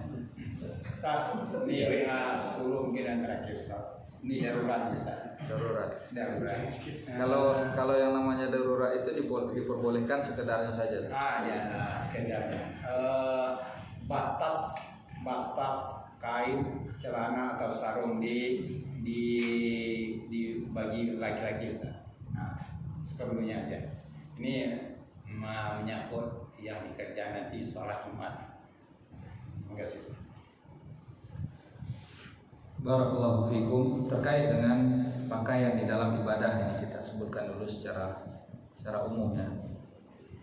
Di dalam beribadah kita menghadap Allah SWT, dan Allah perintahkan khudhu zinatakum 'inda kulli masjid. Ambillah perhiasan kalian, pakailah perhiasan kalian setiap kalian hendak sujud, hendak ke masjid. Dan Allah SWT adalah Rabbun Nas, Tuhannya manusia. Dialah yang menciptakan kita. Dialah yang seharusnya lebih kita agungkan. Maka pakailah pakaian yang paling indah. Kemudian terkait dengan pakaian di sini, syariat pun telah menetapkan batasan-batasan. Dan perlu kita ketahui bahwa batasan yang telah ditetapkan syariat itu adalah pasti yang mendatangkan kebaikan. Apa yang diperintahkan oleh syariat pasti mendatangkan kebaikan. Wanita diperintahkan untuk menutup auratnya ini untuk kebaikan wanita itu sendiri dan kebaikan masyarakat pada umumnya. Begitu pula dalam kriteria pakaian diberikan aturan-aturan itu juga karena ada kebaikan yang diharapkan dari situ. Nah, di antara batasan pakaian bagi laki-laki adalah hendaknya pakaian mereka itu tidak panjang melebihi mata kaki. Jadi di atas mata kaki, jangan sampai di bawah mata kaki. Rasulullah SAW mengatakan, ma asfala minal ka'baini minal izar fa finnar. Pakaian yang di bawah mata kaki itu adalah tempatnya di neraka. Dan Rasulullah SAW justru memerintahkan untuk memanjangkan itu adalah kepada wanita. Beliau perbolehkan memanjangkan pakaian wanita itu lebih dari mata kaki agar jangan sampai tumitnya nanti tersingkap. Jadi dalam hal ini untuk laki-laki itu yang diperintahkan adalah di atas mata kaki. Nah, dalam hal ini ikhwatul iman azani Allah wa iyyakum, mungkin ada yang belum bisa menerimanya atau ada yang mungkin belum bisa mengamalkannya, sudah menerima tapi belum mengamalkannya. Kalau sekiranya kita belum bisa menerimanya, maka setidak-tidaknya kita tahan lisan kita, karena kadang-kadang lisan ini bergerak begitu saja sampai ada yang mengucapkan kebanjiran ataupun yang semisalnya terkait dengan celana cingkrang. Karena apa? Karena hati-hati, ini adalah syariat dari Allah. Kalau kita membenci syariat yang Allah turunkan, maka bisa jadi kita jatuh pada kekufuran. Waliyahillah. Baik, mungkin ini yang dapat kita sampaikan pada kesempatan kali ini. Semoga apa yang kita sampaikan ini dapat bermanfaat. Ja'alallahu wa iyyakum mimman yastami'ul qawla fayattabi'una ahsanah. Wa sallallahu ala nabiyyina Muhammad wa ala alihi wa sahbihi wasallam. Assalamualaikum warahmatullahi wabarakatuh. Yang tanya tadi boleh tak baca kan? Yang tak tadi enggak.